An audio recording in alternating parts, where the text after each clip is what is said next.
Welcome to the Great Detectives of Old Time Radio. From Boise, Idaho, this is your host, Adam Graham. If you have a comment, email it to me. Box13 at greatdetectives.net. Follow us on Twitter at Radio Detectives and become one of our friends on Facebook. Facebook.com/Radio Detectives. Our listener support campaign continues. You can support the show on a one-time basis at support.greatdetectives.net. Thank you to Greg for supporting the show that way. You can also become one of our ongoing Patreon supporters for as little as $2 per month. Just go to patreon.greatdetectives.net. Also, I do want to encourage you to check out the Old Time Radio Superman show at otrsuperman.com. I went through the entire Superman radio series from 2008 to 2018, and I'm restoring all the episodes on that podcast. We recorded 1,030 during the original run. Nearly 600 are back up there, and we're restoring 2 episodes every day. If you love Superman, check it out over at otrsuperman.com. Now it's time for today's episode of The Fat Man. The original air date is February 3rd, 1955. And the title is Murder for Sale.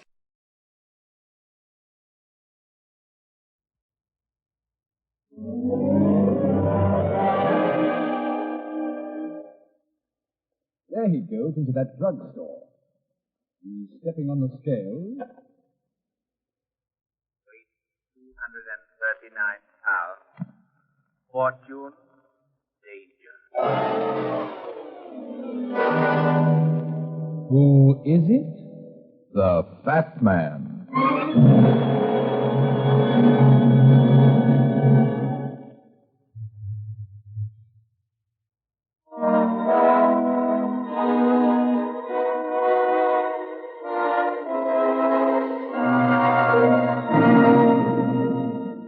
And now, here's the Fat Man in Murder for Sale.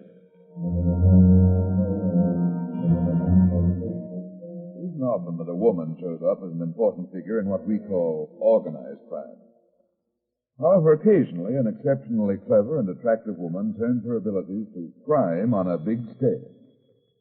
And believe me, when that happens, the headaches of the police really begin. Especially when the crime involves murder.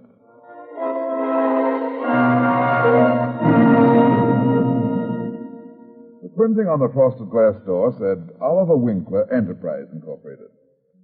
The card in my hand said Oliver Winkler, appointment 11 a.m. I reached the doorknob and then stopped suddenly. A tall, thin shadow had crossed the door somewhere inside, and an excited voice was speaking. I don't care what you say. You've got to be careful. Do you? I couldn't hear the voice that had interrupted me.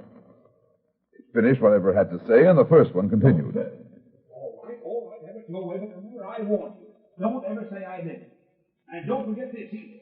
It's going to be your funeral. The thin shadow suddenly filled the frosted glass, and the door opened. Sorry. Who are you? What's the idea of hanging around here listening at keyholes? Take your hands off me, son. I said, what's the idea? Nobody's listening at the keyhole. I have an appointment with Mr. Winkler. I think you were leaving, so on your way. I walked into the office. There was a desk in the far corner of the office. A coat rack stood nearby. A small derby, an undersized fur-collared overcoat, and a cane hung on it. In front of the desk stood a short, round little man. He was fat all over, soft fat like a butterball, and he had the whitest skin I've ever seen. Everything smiled but his little pig eyes. And the voice, when it came, was the purr of a cat. I presume you are Mr. Runyon. I'm Runyon. Please be seated, Mr. Runyon. I'm Oliver Winkler. You must excuse my rather excitable young friend. No harm, I assure you. Excitability and guns don't make a good mixture, Winkler. Guns? I'm afraid I don't follow you. He was wearing one in a shoulder holster. Neat little gun. The kind people with experience carry. I felt it when he bumped into me. William Donovan with a gun?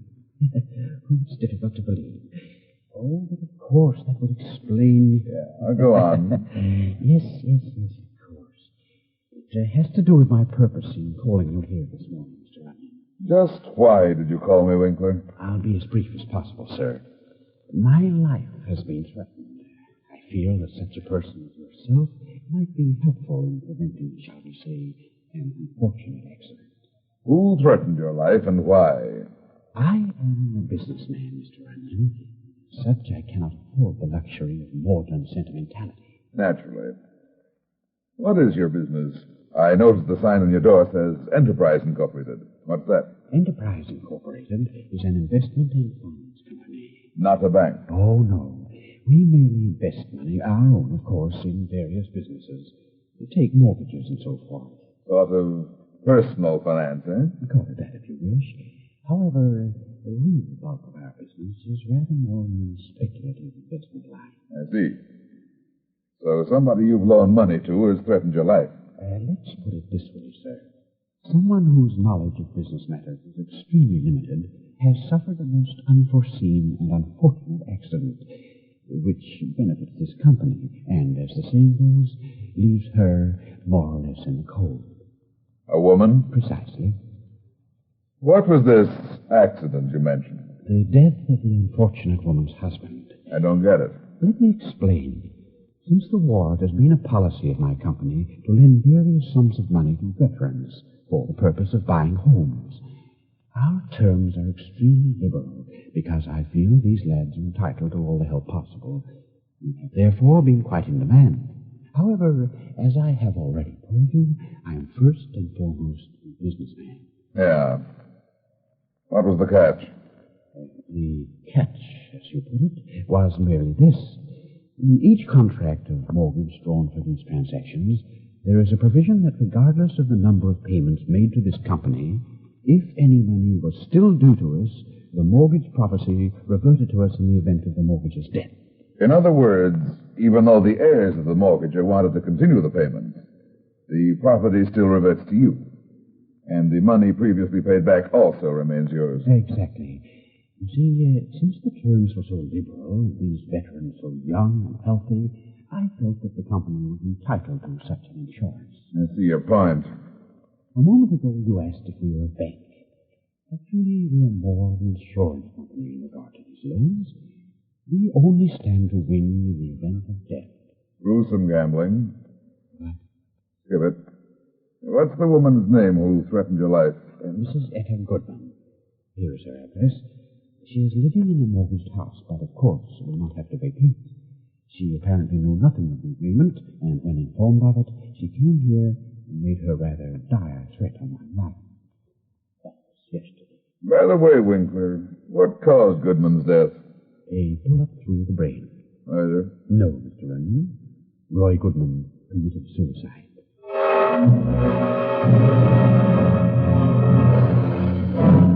I'm looking for Mrs. Etta Goodman. I'm Etta Goodman. What do you want? Let's go inside where we can talk. But I'm just going out. I'm in a hurry. This won't take long. Let's go in. Who are you? Why have you come here? Give you some good advice. I don't understand. If you're from that company, if it's about the house... Sit down, Mrs. Goodman. I didn't come to see you about the house. Why did you come then? I understand your husband committed suicide recently. Suicide. Yes, that's what they said, the police, the doctors, but it wasn't suicide. It wasn't, I tell you. Roy was murdered. Is that why you threatened Oliver Winkler's life? I threatened? What are you talking about? Who are you? Why are you asking these questions? My name is Runyon. I'm a detective. The police? No, I'm a private investigator. A minute ago, I said I came here to give you some advice. Murder is a serious business, Mrs. Goodman. Forget it. Forget that they murdered my husband, never. Not your husband. Winkler. Winkler? But I don't understand. Didn't you go to see Winkler yesterday and threaten him? Why, yes, I went to see him. But I don't remember exactly what I said. I was upset and angry. You know how people say things they don't mean when they're angry. And I know my husband didn't commit suicide. I don't care what they say. And that man Winkler is trying to steal my house. He's not stealing it, Mrs. Goodman. It's all perfectly legal and binding according to the mortgage. But it's not fair. You've got a point there, but your husband signed the mortgage. Did he ever tell you the terms of it? No, I don't think he knew. Maybe he didn't read it carefully, or if he did, he didn't understand. Tell me about your husband's death, Mrs. Goodman. It was just 2 weeks ago. His body was found in the woods not far from here. He'd been shot through the head. And there was a pistol in his hand. They said it was suicide. But I know Roy wouldn't kill himself. What makes you so sure of that? There was no reason for him to kill himself. No, I tell you it was murder. The police wouldn't listen to me, but I'm sure that man Winkler is behind it. I went to him and begged him to give me time to pay, but he wouldn't even listen. He said our house belonged to him now. I even went to the woman who sold us the house to see if she could help. But she could do nothing. Who was the woman you bought the house from? She was a Mrs. Isabel Stoughton. She said it was none of her business. That she sold the house to us and had nothing to do with the mortgage. Does she know this fellow Winkler? Why, I don't know. I don't think so. Why? Nothing. I just wondered. Isn't there anything I can do? I mean about the house. I'm afraid not. But you're a detective. Couldn't you help me? Couldn't you find out if Roy's been murdered? If the police think it was suicide, it probably was. Besides, my only interest is in protecting my client's life. Since you say there was nothing to your threat, I'll be running along. Oh, but please, you... Something's fallen down behind the cushion of this sofa. No, please, it's nothing. Nothing? Since when is a gun nothing, Mrs. Goodman? A gun? But I don't understand. Here, let me see. What's it doing here? Why, that's the gun that Roy was killed with. It looks like somebody hid it behind these cushions. Somebody who intended to use it again. What do you mean? I mean there aren't any empty chambers in it. It's been fully reloaded, Mrs. Goodman.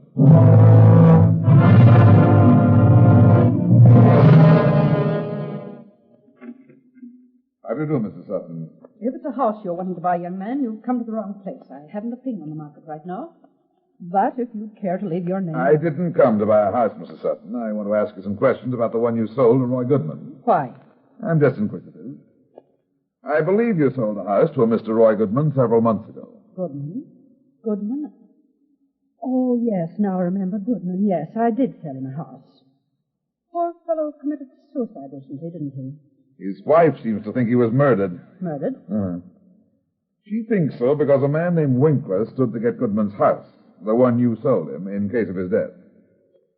Do you know this Winkler, Mrs. Sutton? Now, you listen to me, young man. I don't know who you are or what you're here for. I don't know anything about the Goodmans or this man Winkler. All I do know is that I sold a house and that Mr. Goodman borrowed the money to buy it from Mr. Winkler. Whatever arrangements they made was their business. I know nothing about it. You understand? Maybe. So you don't know Winkler at all? I know of him. He has on several occasions loaned money to people I've sold houses to. None of these other people happened to die, did they? Say, by committing suicide? Who are you? Why did you come here? My name's Runyon. I'm a private detective. A detective? You still haven't answered my question, Mrs. Sutton. Why, how should I know? I just told you that when I sell a house, I'm through with it. You deal pretty extensively in real estate. Yes, of course I do. I have to make a living. Real estate's my business. Then I'm sure you wouldn't mind giving me the names of the people who bought houses from you and used Winkler's money to pay for them. But I don't remember who they were. You must keep records. Naturally, but I don't keep them here at home. They're at my office. I see. Oh, never mind. I think I can find out at the claims office. Oh, Mr. Runyon, a moment ago you mentioned murder. If there's anything wrong, if Mr. Winkler's committed a crime, I certainly want to help you. Okay, Mrs. Sutton. I'll probably be back to talk to you later. Oh, by the way, have you ever seen this gun before? Gun? Yeah, take a good look at it. It's the one Roy Goodman was supposed to have shot himself with. I know. I've never seen it. Why do you ask? I just wondered. Who fired him, Mr. Runyon? Was it that Mrs. Goodman? No, Mrs. Sutton. It wasn't Etta Goodman. Who was it then? It was Oliver Winkler. Winkler? And why on earth would... Isabel, I've got to talk about... You know better than to interrupt when I'm busy. Hello. Remember me, Donovan? What are you doing here? Showing Mrs. Sutton a gun. And finding out a lot more than I bargained for.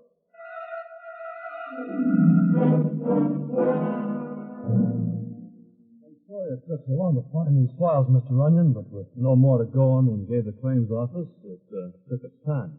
That's okay. Did you get the rest of the information, too? Yes, one of our secretaries traced the history of each purchaser since they bought the house. Good. What did you find? Well, our records show 5 sales in which property owned by Mrs. Isabel Sutton was sold and paid for by money borrowed from Winkler's company. Is Roy Goodman included in that list? Let's see. Yes. You know, this is really very strange, Mr. Runyon. What? All 5 of the men who purchased property from Mrs. Sutton and who gave mortgages to Mr. Winkler have since died.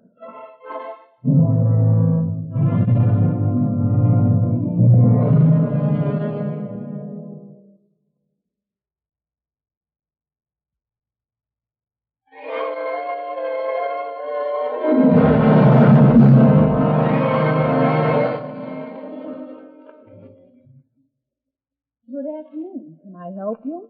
Yes, I'd like to see Mr. Winkler. Is he in? Why, no, sir. I'm afraid he isn't. Did you have an appointment? No. You know where Winkler is? It's very important. He doesn't like to be disturbed. I don't know if I should. said it was important, sweetheart. Where is he? I'm not sure where he went. He had 2 phone calls about an hour and a half ago. He left the office soon afterwards. He seemed to be in a hurry. You know who called him? The first one, I believe, was from a Mrs. Goodman. How about the other call? I don't know who that was from. Mr. Winkler took it direct in his inner office. It was after that one that he left. And he didn't give you any hint as to where he was going? Well, he did leave a phone number with me where he said I might get in touch with him if anything terribly important came up. Call it. But I... Listen, sweetheart, I said this was important.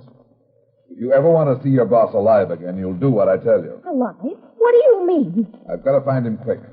Now then, get on that phone and call the number he left with you. Yes, sir. Act perfectly natural. Don't mention anything about me, understand? I understand. Find out whose number it is, and if Winkler isn't there, find out where he's gone. Just say it's something about business and that you're trying to locate him. Hello? This is Mr. Oliver Winkler's secretary. Oh, yes, Mrs. Sutton. Is Mr. Winkler there? You know where he's gone? Something important has come up. I'd like to get in touch with him. I see. Is there a phone there? All right, Mrs. Sutton. I guess I'll just have to attend to it myself. Thank you. Goodbye. Where did he go? That was Mrs. Isabel Sutton's home. I know who she is. Where did Winkler go? Mrs. Sutton said he went out to look at a house he's going to take a mortgage on. Where is this house? It's in the country about a mile from the city limits on Coldview Road. It's an old red brick farmhouse that's just been deserted for some years, and it sits back on a hill just beyond Bedford Creek. You can't miss it. Did Winkler go there alone? Why, no. Mrs. Sutton said he went with her assistant, Mr. William Donovan.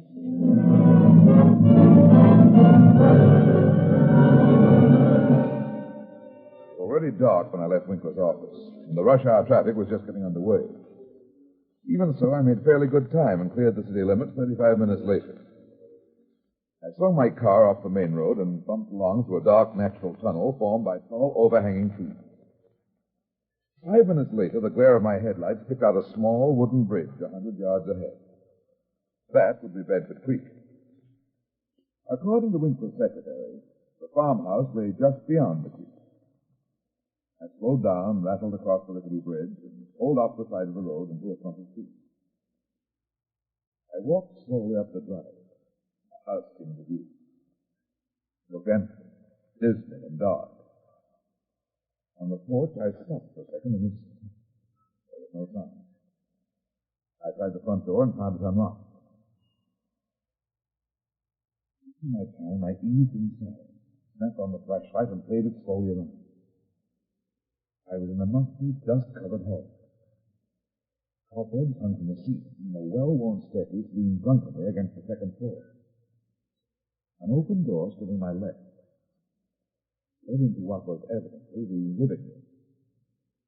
I walked to the door and threw the light quickly. There wasn't any furniture inside. There wasn't even a fireplace. But there was a man lying in the middle of the floor. He lay on his back with his eyes wide open. And he wasn't the man I expected to find. He was Mr. William Donovan. I swung quickly round to the far corner of the room. The figure of a woman crouched there in the glare. Her eyes were filled with terror, and she held a gun in her hand. She wasn't pointing the gun at me. It hung limply in her hand as if she'd forgotten it. Drop the gun, Mrs. Goodman. Mr. Runyon? Yeah, get up. So, you found another gun. No. No, that isn't my gun. Where's Winkler? Did you get him, too? I didn't kill that man on the floor. I've never even seen him before. You expect me to believe that when I find you here with a gun in your hand? One shot's been fired out of this pistol, and not long ago. But I didn't do it, I tell you. He was there on the floor when I got here. Why did you come to this house? He telephoned me to meet him here at 6:30. I didn't want to come out here in the country. I was afraid. But he insisted. Who? Mr. Winkler, of course. He said if I'd come, he might be able to arrange for me to keep my home. You'll have to do better than that. I happen to know that Winkler came here with this dead man, Donovan. You followed them, didn't you? Then you shot this guy, and Winkler got away before you could finish him. Isn't that what happened? No, I didn't. Honestly, I didn't. Mr. Winkler wasn't here. I haven't seen him since yesterday when I was in his office. Go on. And it better be good, sweetheart. Because you're sitting about 3 feet from the electric chair right now. No, please, you've got to believe me, Mr. Runyon. Late this afternoon, he phoned me and told me to meet him here. I decided to come when he told me it might mean he's arranging for me to keep my home. How did you get out here? In my car. It's parked around behind the house. When did you get here? About 15 minutes ago.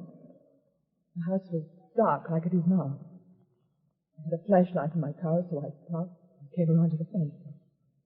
There was no sign of Mr. Winkler. I'd been there about 5 minutes when I thought I heard something inside the house. So you went in? Yes, I don't know why. I guess I thought Mr. Winkler was in here. I called several times, but got no answer. Then I looked in his room and saw this man there on the floor. He was dead by then. The gun was lying beside him. I must have picked it up. I don't remember. I was terribly frightened. I can imagine. While I was standing here, I heard you walk up on the porch. I didn't know what to do. I was terrified. Some of it might make sense and some might not. But it's the truth. I swear it. I think Donovan brought Winkler here to kill him. But it could be that Winkler got him first. But why? And why did he call me to meet him? Unless I'm mistaken, Winkler, a woman named Sutton, and this dead man were working together in the real estate mortgage racket. I think the Sutton woman and the dead man were afraid Winkler had gone too far, and they tipped the works. When you became suspicious of your husband's death, and when I came into it, I think they figured Winkler was double-crossing them, and so they decided to kill him. But evidently he got wise and knocked off Donovan first. But why did he call me? That's the part that makes me believe your story, sweetheart. You were suspicious of Winkler, and you made threats. In other words, Winkler called you so he could frame the killing on you. Come on. We've got to move fast if we're going to trap him before he pulls his next killing. Where are we going? To Mrs. Sutton's house.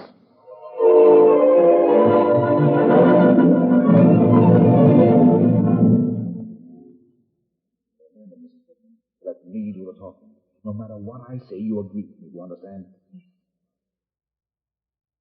Car in the driveway. It's probably Winkler's. He is here, then. Oops. Where is he? Where is he? Hold on a second. You're lying. We're not going to get away with it. Here we go. What's the meaning of it? The Batman. What's the meaning of breaking into my house? What are you doing here, Runyon? I've come to get a murderer, Winkler. Then it's true. You did kill him. You killed Bill. Shut up, you idiot. Why, this is absurd. No, it isn't, Winkler. You were too smart for your own good this time. What are you talking about? He killed Donovan, all right, tonight in a deserted farmhouse just outside of town. The body's still there. I didn't kill him. No. I told you were too smart for your own good. You thought you'd frame Mrs. Goodman for the killing because you knew the three of you had swindled her and murdered her husband. So you called her to come to the farmhouse. But she fooled you, Winkler. Fooled him? What do you mean? I mean Mrs. Goodman got there before Donovan and Winkler did. She suspected something like this, so she hurried and hid herself in the house. And she saw the whole thing, Winkler. She's lying to you, Runyon. She killed William. She threatened me. You know that. Sure.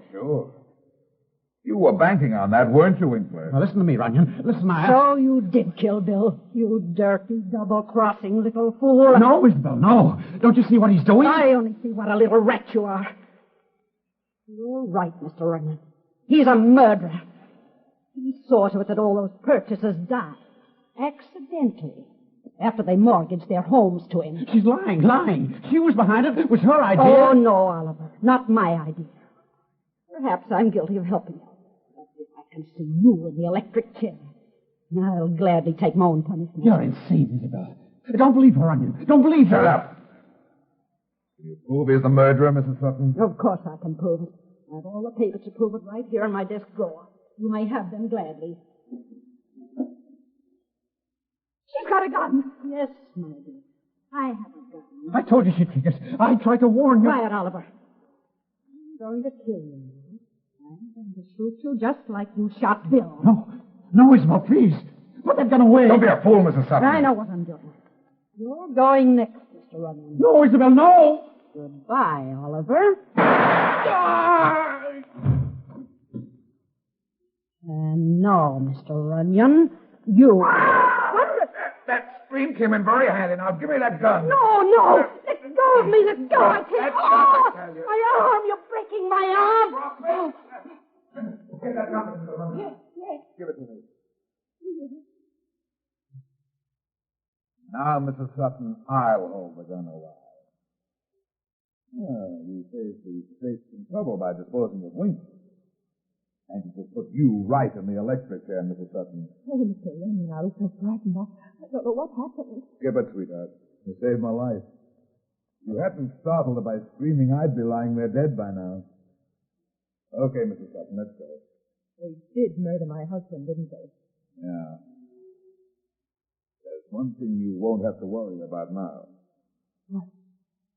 I've got a hunch that house of yours is going to stay right where it belongs. With you, Mrs. Goodman.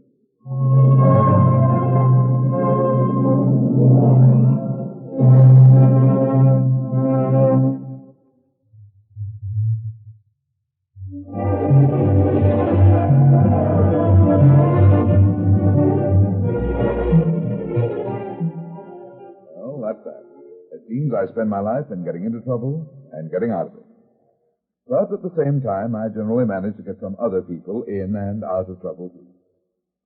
Be seeing you again. So long.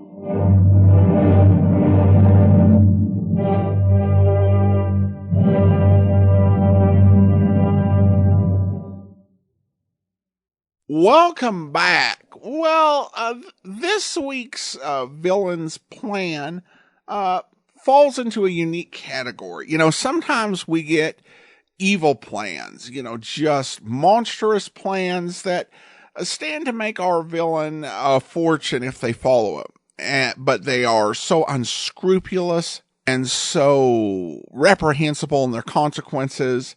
It's just evil. Then we get some stupid plans. These things take an inordinate amount of risk for a low amount of payoff. Today's plan falls into a category I'd like to call the stupid evil plan.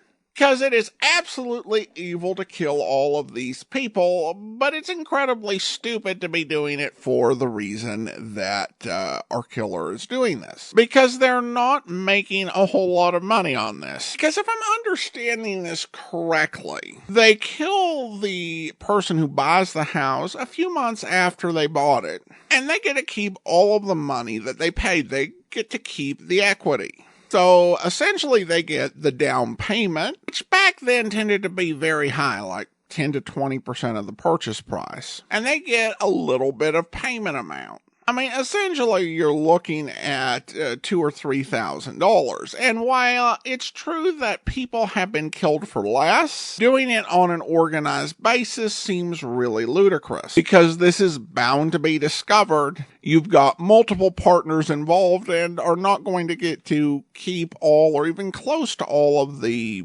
profits from your venture. And even if you did, it wouldn't justify the risk you were taking. It would be one thing where you have these stories where people will, get indigent people insured and then kill them, because there's a low possibility of them actually being missed. There's no such procedures that were put in place by our criminals in this story. I know that financial services in the 1940s or early 50s, where the story would have originally been set during the American version of the program, were not nearly as strict as they are today, when it's much more highly regulated. But I do wonder if this was legal anywhere in the U.S. At any rate, we turn now to listener comments and feedback. And we have this comment from Greg, who writes, I just found your site recently. Now listen to a couple shows every day. Love the variety of detective shows. Some I never heard of, but are enjoying. Keep up the good work. Well, thank you so much, Greg. I appreciate you listening and supporting the program. Now, I do want to go ahead and thank our Patreon supporter of the day. Thank you to Cindy, Patreon supporter since March of 2020, currently supporting us at the Shamus level of $4 or more per month. Again, thank you so much for your support, Cindy. If you are enjoying the great detectives of old time radio, please rate the podcast, and if you're minded to, leave us a review wherever you happen to get your podcast from. And that will do it for today. Join us back here tomorrow for The Man Called X, and next Tuesday, another episode of The Fat Man. In the meantime, send your comments to box13@greatdetectives.net. Follow us on Twitter at Radio Detectives and become one of our friends on Facebook, facebook.com/Radio Detectives. From Boise, Idaho, this is your host, Adam Graham, signing off.